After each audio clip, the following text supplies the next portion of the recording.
argumendid ja pooltargumendid. Aga mul on hea meel välja kuulutada esmaesitlus. Ma ei tea, kas see on maailma esmaesitlus? Äkki Sitra tegi juba äkki Soomes juba toimus ära? Aga vähemalt Eestis see esmaesitlus Eesti Koostöökogu ja Soome Sitra koostöös tehtud uurimisraport, mida siis meie poolt vedas Maarja-Leena Saar ja kaasa lõi ka Maarja Olesk Balti Uuringute Instituudist.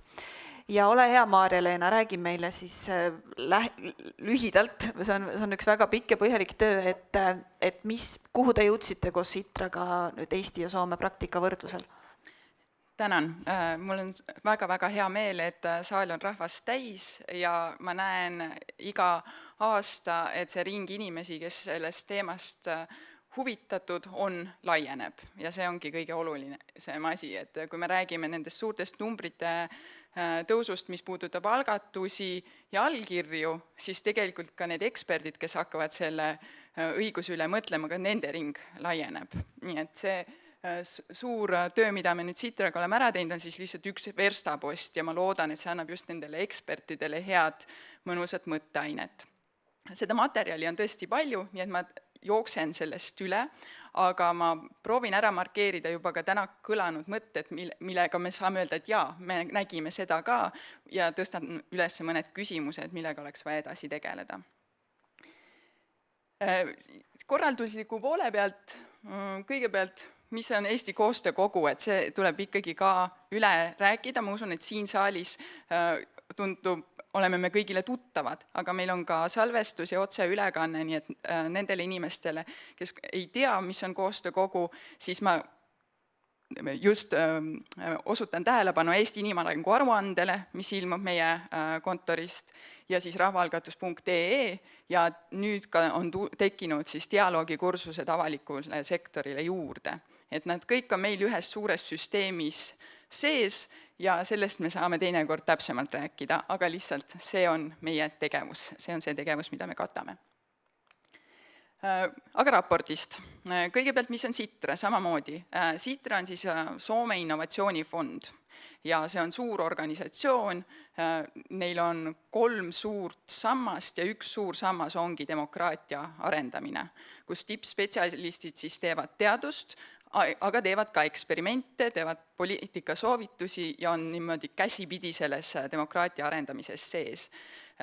Selle organisatsiooniga koostöö on olnud üli nagu entusiasmi tekitav ja silmi avav, sest väga paljud asjad, mida me ise oleme mõelnud, said nüüd ära valideeritud väga tõsiste rahvusvaheliste ekspertide poolt. Ja mul on väga hea meel, et ma sain seda teha koos Maarja Oleskiga, kes publikus istub ja kindlasti mind tõsise teadlasena kohe parandab, kui ma mõistetega lohakalt ümber käin. Kuidas see protsess alguse sai?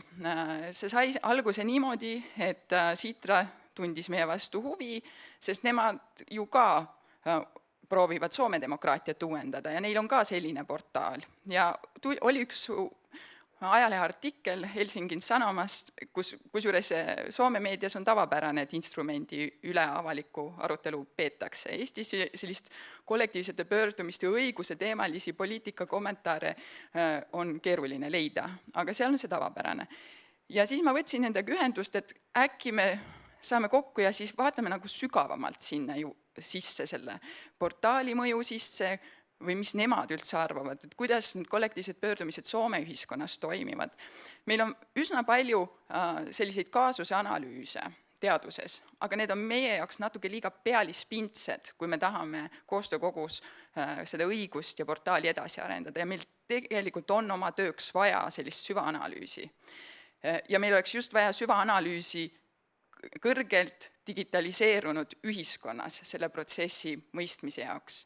Et mitte lihtsalt osalus, mitte lihtsalt paberallkirjad, aga just niisugune kõrgelt digitaliseerunud ühiskond ja kuidas seal see õigus toimib. Ja seetõttu tundus, et Soome on väga hea partner selle nagu sissevaatamise jaoks. Kultuuriliselt ja riigi suuruselt oleme me ju üsna sarnased. Ja siis me alguses hakkasime blogiartiklit kirjutama koos, aga välja tuli 46-leheküljeline raport, sest Sitra on väga paindlik organisatsioon, kes siis hakkas selle töö tähtsust sisemiselt hindama ja siis andis kogu aeg ressursse juurde protsessi käigus. Põhisõnumid. Me tegelikult oleme neid põhisõnumeid siin saalis juba öelnud. Eesti ja Soome eesmärgid on sarnased, kui lugeda seda põhjendusi, miks see õigus on tehtud. Aga mida lähemale vaatad, seda erinevamaks asjad lähevad. Kogu see õiguslik raamistik on täiesti erinev. Ja see protsess, mida algatajad peavad tegema ja kuidas see menetlus ka seal parlamendis välja näeb, on täiesti erinev. Raportis on see kõik meil väga detailselt üles kirjutatud, et kui meil siin ka Eesti õiguse arendamiseks läheb, siis on kindlasti hea materjal, millele tugineda. Ja mõlemal maal on see protsess muutumas. Miks nemad meie vastu huvi tundsid? Nende rahvusvaheline töö on lihtsalt selgitada, mis nad teevad, aga nad ju õppisid meie pealt selleks, et teha Soome mehhanismile ettepanekuid. Ja siit on juba kõlanud, et soomlased peavad tegema seaduseelnõu või eelnõu ettepaneku ja see on ilmselgelt liiga kõrge barjäär, et saavutada ühte seda kõige olulisemat eesmärki, mis tähendab, et kaasata poliitilistesse otsustusprotsessisse ka need inimesed, kes tavaliselt ei osale. Et me ei saa tekitada neid barjääre, et hakkab liiga palju tulema, kvaliteet läheb alla, see on normaalne protsess, aga siis kuidas seda kvaliteeti tõsta niimoodi, et barjääri ei tõsta. Et hästi lihtne on barjääri jälle tagasi kõrgeks tõsta, kohe kvaliteet tõuseb ka, sest sa ei lasegi mitte kvaliteetseid sisse. Et see kodanikuhariduse komponent on üks nurgakive siin. Ja muidugi siis kõik need tulemused, mis see õigus nagu veel kaasa toob. Jälle see, et on suurenenud teadlikkus demokraatia toimimise protsessidest, see sama, kellel üldse missuguseid probleeme adresseerida. See on 10 aasta jooksul, kui ma tagasi vaatan, palju paremaks läinud. Alguses esimesed algatajad, kes just olidki need, kes tavaliselt ei osale, nad üldse ei saanud aru, kes peaks nende küsimusega tegelema, et Riigikogu pädevuses väga palju küsimusi enam ei ole. Aga nüüd sellele juurde ma tulen tagasi. Siin on põhinõuded, seda ma maha siit ei loe, aga hästi oluline on see, et ärme jääme numbritesse kinni. Seal on 1000, meil on 1000, seal on 50 000. Seal on ettepanek algatada seaduseelnõu, meil on lihtsalt ettepanek parandamiseks. Ja siis vanusevahe on ka. Nii et see on nagu see põhistruktuur. Taristu on hästi oluline vahe Eesti ja Soome vahel. Eestis on haldaja valitsusväline mõttekoda, Soomes on valitsusasutus. See tähendab seda, et kogu see struktuur, kõik need uuendused käivad neil Justiitsministeeriumi alt. Kuna algatajad peavad panema kokku seaduseelnõu, siis nad nõustavad algatajaid, kuidas seda seaduseelnõud kokku panna. Ja mis neil probleem ongi see, et liiga palju ressurssi läheb nende seaduseelnõude koostamiseks. Ja kuna see vastuvõetavate eelnõude arv on tegelikult sarnases suurusjärgus Eestiga, siis seal algatajad teevad niivõrd suure pingutuse, aga tulemus ei ole üldse nagu numbriliselt parem. Et see frustratsioon Soome ühiskonnas on suurem, seetõttu nad praegu õpivadki, et kuidas Eestisse käima on läinud, mis need tegurid siin tegelikult on. Pöördumiste protsess parlamendis täiesti erinev. Peabki olema erinev, kui sisse tuleb seaduseelnõu. Siis on lihtne. Nõustun, ei nõustu. Et see protsess seal, kus on võimalik õppida, ongi see, et kui protsess on hästi selgelt ära kirjeldatud, siis seda on kergem ka mõõta, mis nendest algatustest saab. Eestis on meil jällegi suurem paindlikkus, mis innovatsiooni puhul on väga hea, sest meil see praktika alles kujuneb välja, kuna maailmas praktikat ei ole, siis tegelikult keegi õiget vastust ei tea, missugune süsteem Eesti ühiskonnale sobib ja seetõttu ekspertidel ongi vaja selle üle arutada. Mis siis sobib? Me näeme ise koostöökoguna, et komisjonide praktikad on kohati erinevad, nad mahuvad kõik ette antud raamidesse, aga komisjonil on selle praktika kujundamisel suur roll ja väga head tööd tehakse ka. Kui algusaegadel sellist ärakadumist oli rohkem, siis nüüd me näeme komisjonide poolt, et tehakse järelpärimisi ministeeriumitesse, vastuskirjad on sisulised ja annavad selle vastuse. Sest tagasilükkamine ja mitte nõustumine on kindlasti parem variant, kui lihtsalt kui see kaob kuhugi ära. Meil on võrdlemiselt suur hulk algatusi, mis saavad selle vastuse, et lahendatud muul viisil või antud pädevale organisatsioonile ja seda kahjuks ei saa üldistada, sest selles ebamäärases sektoris on nii neid, kus otsad kaovad ära, aga ka neid, kus on väga sisulist tööd tehtud. Et me ei saa nagu üheülbaliselt öelda, et tagasi lükatud see ja vastu võetud. Ei, seal vahepeal ja see teadmatus on praegu üsna suur. Seetõttu meil ei tule ka väga konkreetseid protsente meie majast välja, et kui mult küsitakse, et mis see protsent on, siis see on see põhjus, miks seda protsenti me praegu ei saa välja öelda. Aga peamine siis fookus selle raportil oli jõuda selle teadusliku mõjuanalüüsi poole, anda mõtteainet ühiskonna ja riigi teadlastele, et meiega saab siis nõustuda, meid saab täpsustada, meie nii-öelda tulemusi saab ümber lükata, et kõik variandid on oodatud, sest tagasiside teadlaskonnalt oleks meie jaoks väga huvitav kuulata. Ja ehk siis nüüd hakkan siis sellest mõjust rääkima. Kõigepealt tuleb vaadata ühe algatuse mõju, ehk siis üks protsess konkreetselt ja terve instrumendi mõju. Et kui arutada kollektiivsete pöördumiste mõju üle, siis tuleb alati vahet teha, millest me räägime. Praegu ma siis räägin ühe algatuse võimalikest mõjudest. See esimene ongi see otsene mõju õigusloomele, mis on üks kategooria.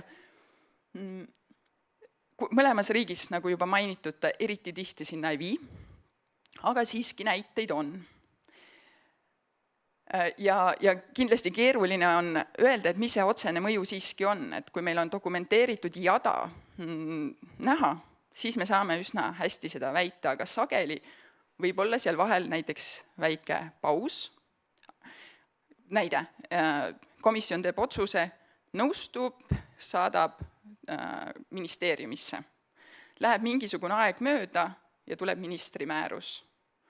Siis mina tõlgendaksin seda otsese mõjuna, sest tegelikult see protsess on üsna hästi jälgitav, aga kui me väga kitsalt ütleme, siis tegelikult seda 6 kuu jooksul ju komisjon ära ei lahendanud. Jälle nüüd koht, et ilmselt on siis see, kui me hakkame lõpuks selle mõju metodoloogiasse minema, et mis lepime kokku, et mida me otsese mõju all mõõdame. Ja siis meil tuleb ka see number, kui meil see kokkulepe on olemas, et mida me mõtleme kollektiivsete pöördumiste otsese seadusandliku mõjuna. Kaudne poliitiline mõju. Võt see nüüd läheb veel ebamäärasemaks. Siia alla näiteks lähevad kõik need algatused, mis on, nagu ka avasõnades mainiti, innovatiivsed. Need on sellised huvitavad algatused, kus on jälgitav see, et päevapoliitikasse tõstetakse teemad, mis enne olid sellest vestlusest väljas. Ja Soomes on need samad mõjud jälgitavad. Me olemegi siin ainult ära toonud need, mida me koos nägime. Et see on universaalne, me eeldame, et see on universaalne, aga võiks ju veel nüüd 3. riiki juurde tuua, et vaadata, kas seal see sama käsitlus vett peab. Ja need on hästi olulised teemad, mis niimoodi tuuakse meie avalikku debatti.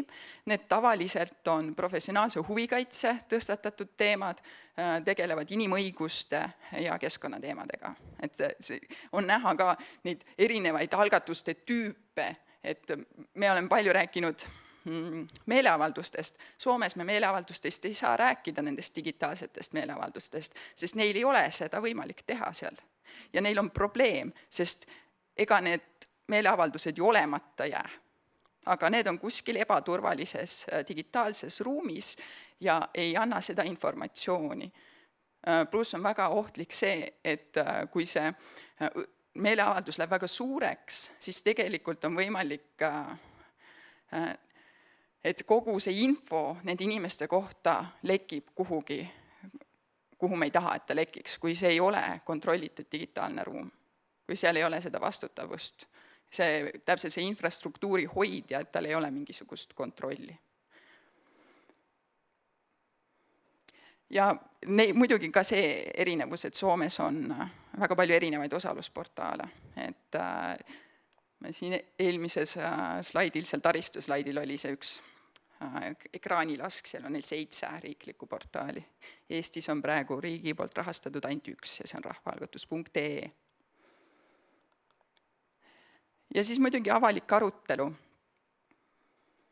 Siin ongi, et ühel algatusel võib väga mitu erinevat mõju olla, et tal on see et võib-olla ta tekitab avalikku arutelu ja siis ta hakkab kaudselt poliitiliselt mõjuma, et siin need mõjud me markeerisime ära, aga meil ei ole siin sellist metodoloogiat veel all, et see peaks nüüd siin olema järgmine samm, et see on see, kus saab neid hüpoteese ja eeltööd alustada.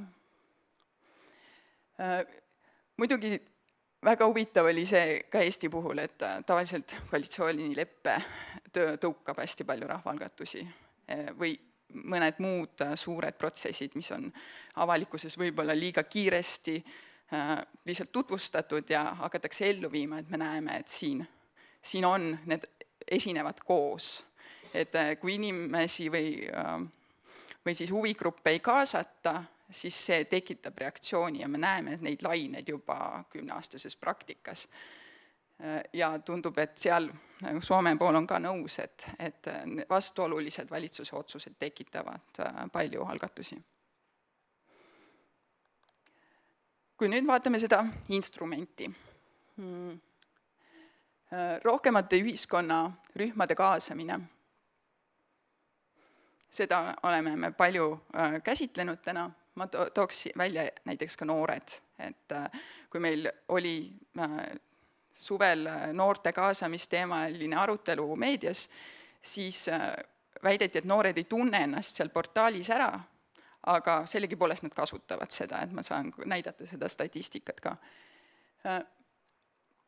Kuna soomlased uurivad selle kollektiivsete pöördumiste õiguse mõju juba enda ühiskonnas, siis nemad just tõid välja, ja see on teadusuuring, et kui menetlus kvaliteet on hea, isegi kui ei nõustuta, siis see kasvatab usaldust institutsioonide vastu ja siin on kindlasti mõttekoht Eestil, kus põhiseaduslike institutsioonide või üldse institutsioonide usaldus on sellel tasemel, kus ta on ja trend, ka langustrend. Et see instrument on see, mille kaudu seda usaldust saab suurendada. Ja läbipaistvam parlamendi töö, eriti hea näide on siin Eestis, et Riigikogu annab välja avaandmeid, mis tähendab, et kõik need otsused, mis tehakse, need avaldatakse koheselt portaalis. Siin ei ole inimkomponenti vahel. Et ilmselt on siin vaja ka otse mõnelt komisjonilt ka järgnevas paneelis küsida, et kas see tunne, mis tekib, et kui sa teed ühe vastuskirja, et siis ta läheb minimaalselt 300-400 inimesele otse postkasti. Meil saab tellida teavituse ja me näeme, kui palju neid inimesi on, kes on selle teavituse tellinud. Ja muidugi lihtsalt kasutajanumbrid, kes lihtsalt käivad neid lugemas, et ma usun, et rahvaalgatusveeb on selline juba päris hea mõõtu meediaportaali suurune oma kasutajanumbrite poolest. Et mitte ainult allkirjastamised, aga ka külastajad, et ligi 1 miljon vaatamist mõnel kuul, et see on suur summa Eestis. Natuke neid numbreid ka, ega Eestis peale koostöökogu enda ei ole siia teisi numbreid kõrvale panna, kui kellelgi tekib veel nüüd uuringuid, siis palun saatke need meile, me kindlasti tahaksime näidata kogu teadmist, mida Eestis on. Ja siin ma toon siis tähelepanu sellele, et need vanus ja sugu, need lõpevad 2021 ära, sest me avaldame lõtkuga seda. See kõik, kogu info on meil kodulehel ka olemas. Ja see kõrval seal, see üksiklainetus, see on nüüd siis e-hääletajate profiil. Ja see näitabki väga hästi ära, kuidas rahvaalgatusveebi kasutavad noored. ja muidugi eriti huvitav fenomen on see, et kuidas 2019 enne oli sooline segregatsioon enam-vähem 50-50, nüüd on kolmandik mehed, 2/3 naised. Ja kindlasti rõhutan üle, need on digiallkirjad, need ei ole inimesed. Ehk me ei tea, kas nüüd noori on rohkem või nad on aktiivsemad, et me loeme digiallkirjad kokku ja teatavasti inimene saab ju mitme algatuse poolt hääletada, nii et ta läheb mitu korda kirja praegu. Meil on anonüümsus. Aga siiski väga-väga huvitav statistika ja sügisel tuleb siis 2022 välja. Ja muidugi selle tulba kõrguse kohta ma ütlen nii palju, et seal 2021 on meil seal napilt üle 100 000, siis eelmine aasta oli 300 000. Ehk see tulp peaks olema juba sinna ülemise graafiku tippu ära. Ehk me saime rohkem e-hääli kui sama aasta parlamendivalimistel. See on kõnekas näide ja see näitab seda haaret, kui suureks portaal Eesti ühiskonnas on tegelikult muutunud. Mul on tunne, et me ei teadvusta seda ühiskonnana veel väga hästi. Ja nüüd siis järelduste ja tuleviku väljavaadete poole. Nii, on erinev, rääkisin. Ja just see, et kuidas see haldusmudel on, et kui need infrastruktuurid nii suureks muutuvad, et kuidas seda edasi juhtida Eesti ühiskonnas.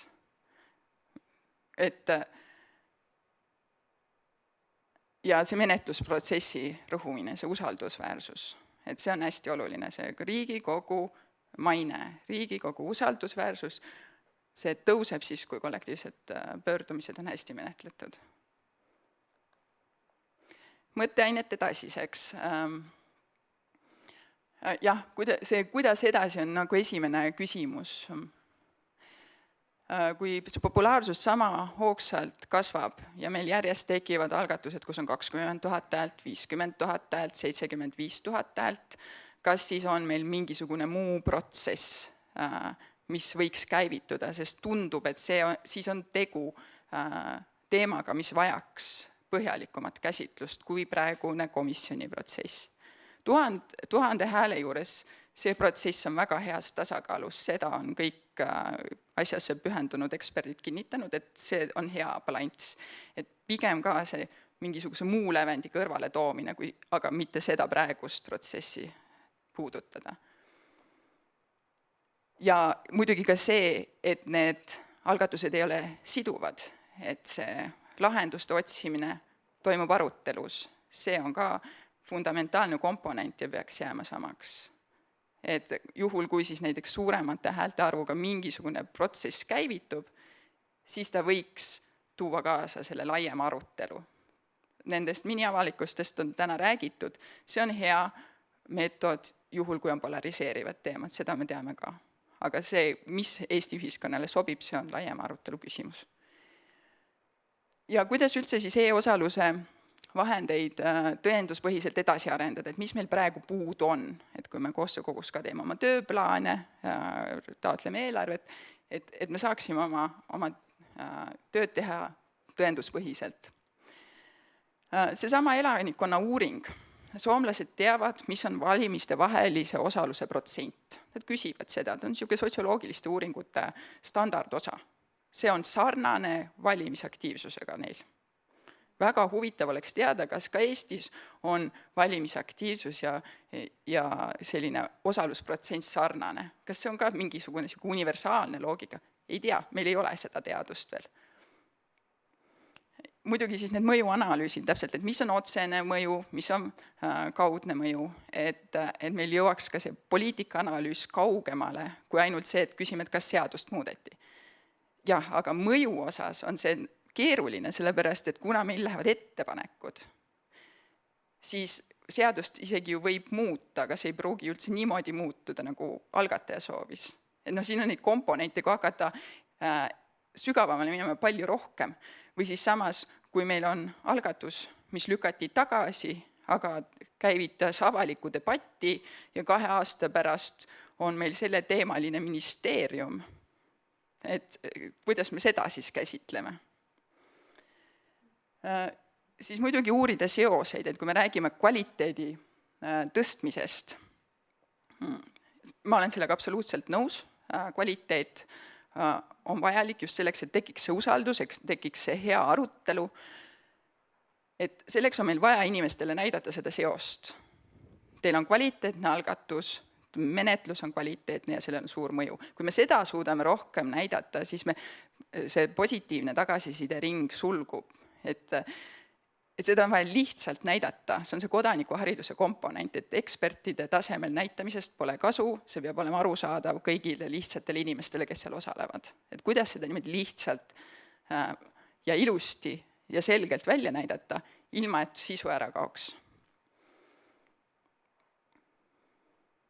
Ja näiteks ka see polariseerumise teema, et olen suhelnud, ei ole üldse kindel, et see on soodustav või leevendav, et seda peaks ka kindlasti vaatama, et kuidas ta polariseerumisse suhestub. Ja viimane ja kõige olulisem küsimus, mida teha nende algatustega, mis ei kuulu Riigikogu pädevusse? Et kus meil need osalusprotsessid siis ei toimi või ei toimi veel piisavalt hästi. Et see on probleem, et komisjonid on selliste algatustega hädas ja algatajad pettuvad. Ja kogu see süsteem kannatab selle kaudu. Et sellega on vaja tegeleda, et kui meil praegu ei ole ette näha ühtegi kaasaegset digiväravat, millega seadusloomeprotsessis saaksid kodanikud osaleda otse, neid ei ole lihtsalt teekaartides praegu, siis kas rahvaalgatusveeb on piisav, on see minu küsimus siin. Või kas me hakkame õigust muutma selle asemel, et lihtsalt need teised osalusprotsessid ka üle vaadata, et selle küsimusega tuleb siin kõrvuti tegeleda. Et kus on need tegelikult adressaadid? Jah, me võtame praegu kõik need vastu, aga kas me võtame seda ka veel 5 aastat vastu, 10 aastat vastu, et selline perspektiivi visioneerimine, et seda sooviks ka rohkem näha. Selline e-demokraatia lisaks e-teenustele oleks teemana kohal.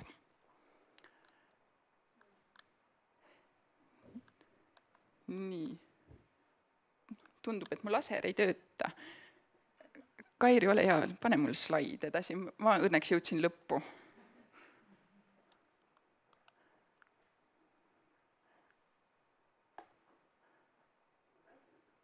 Seal ka ei tööta? Jah, see oligi enam-vähem viimane said. Aitäh, Maarja-Leena. Me kohe hakkame arutama kõikide nende teemad üle, mis sa siin tõstatasid. Ma korra küsin üle täpsustuseks, et ma saan aru, et me näeme, eks ju, digiallkirjade arvu. Me teame umbes, kui palju on neid algatajaid ja korduvaid algatajaid, kuna see on nii-öelda nimeline. Aga me ei tea seda, et kas need, kes käivad rahvaalgatusveebis allkirju andmas, et kas need on suuresti ühed ja samad inimesed või need on erinevad inimesed. Ma mõtlen seda, et kas on inimesi, kes iga päev annab mõne allkirja mõnele algatusele või just see, et nagu seda kaetust ühiskonnas, et kui paljud inimesed tegelikult aktiivsed on.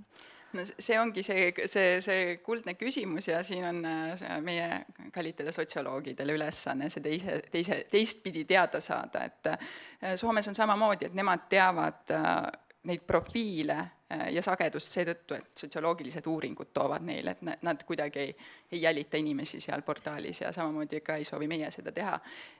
Seda tuleb üle rõhutada, see ei ole üldse iseenesest mõistetav. Et need diskussioonid on ka, et kas peaks olema salastatud, ei ole salastatud, et neid diskussioone on Eestis ka olnud. Tänasel päeval kellelgi ei tule pähe, et ei peaks seda anonüümsuse komponenti seal olema. Aga tegelikult ei pea olema seaduse järgi see anonüümne. Jah, me oleme kõrgemad standardid loonud, et me ei anna allkirju kaasa kellelegi algatajale, ega me ei anna allkirju välja. Riigikogu loomulikult saab üle kontrollida. Me teeme ainult statistikat siis nende isikukoodi esimeste numbrite järgi, ehk siis vanus ja sugu. Aga ja teine täpsustav küsimus veel, et ma saan aru, et kui sa oled andnud allkirja portaalis, tellinud endale selle uudiskirja, siis kui sinuga seotud algatus, näiteks Riigikogus midagi sellega toimub, minister vastab sellele või midagi sellist, siis sa saad automaatselt teavituse selle kohta.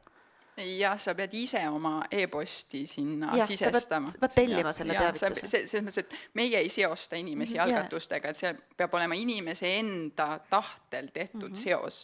Ja see ei ole üldse seotud sellega, kas ta on ise algataja või allkirjastaja, sest seda seost me ei hoia. Aga see oli see mõte, et kas inimesed, kes kirjutavad, ütleme siis valitsuse poolt vastuseid või koostavad näiteks Riigikogu komisjoni arutelu protokolli, kas nad nagu mõistavad seda, et see nagu jõuab koheselt kõigile, kes on selle teavituse tellinud? Jah, et see, et Riigikogu komisjonid on meil väga suured sisuloojad tegelikult. Jaa, aga suur aitäh!